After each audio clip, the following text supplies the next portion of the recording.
వాళ్ళు నెహ్రూ దగ్గర నుంచి ఇటు వచ్చిన వాళ్ళు తెలుగుదేశంలోకి అప్పుడు ఒక రౌడీ షీట్లు ఉన్నాయి. వాళ్ళు ఏదైనా పోలీస్ స్టేషన్కి సెటిల్మెంట్కి వెళ్ళారంటే ఊరుకునేవాడు కాదు. అందుకని వాళ్ళు పొరపాటును కూడా వెళ్ళనిచ్చేవాడు కాదు ఆయన.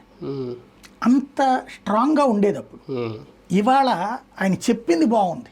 అంటే ఆకస్మిక తనిఖీలు చేసినప్పుడు వెంట వెళ్ళాను నేను, అనేక సార్లు తిరిగా బాబు గారితో.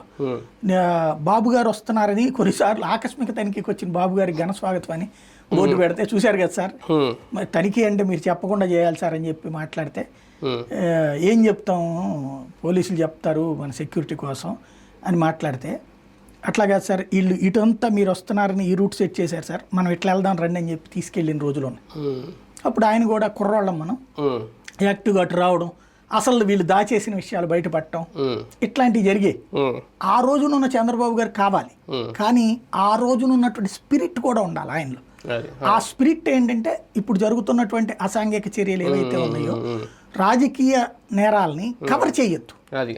నాయకుడే కవర్ చేస్తే వాల్యూ ఉండదు అక్కడ. ఇక గ్రౌండ్ లెవెల్లో పోలీస్ పనిచేయడు, నేరాలు కూడా పెరిగిపోతాయి, రాజకీయం పెరిగిపోతుంది. కాబట్టి ఫస్ట్ లా అండ్ ఆర్డర్ విషయంలో కూడా నాటి చంద్రబాబు కావాలి. ఆకస్మిక తనిఖీలు జరగాల, వ్యవస్థ సెటరేట్ చేయాలా, హ్యాపీ అది జరగాలని కోరుకుంటా. మళ్ళీ బెస్ట్ అడ్మినిస్ట్రేటర్ వచ్చారు అది అని అనుకుంటా. ఒక పెద్ద క్లారిటీ కూడా నేను ఇచ్చారు చంద్రబాబు గారు అనేది. ఒకసారి ఇంకా రేషన్ రేపు నుంచి ఇంటికి రాదు అనడానికి, ఎందుకంటే మనం ఇది వినిపించకపోతే మీకు ఎవరు చెప్పాడు అంటారు కామెంట్లు. సరే, రైస్ ఏదైతే వెహికల్స్ ఉన్నాయో కొత్త సిస్టమ్ పెట్టారు.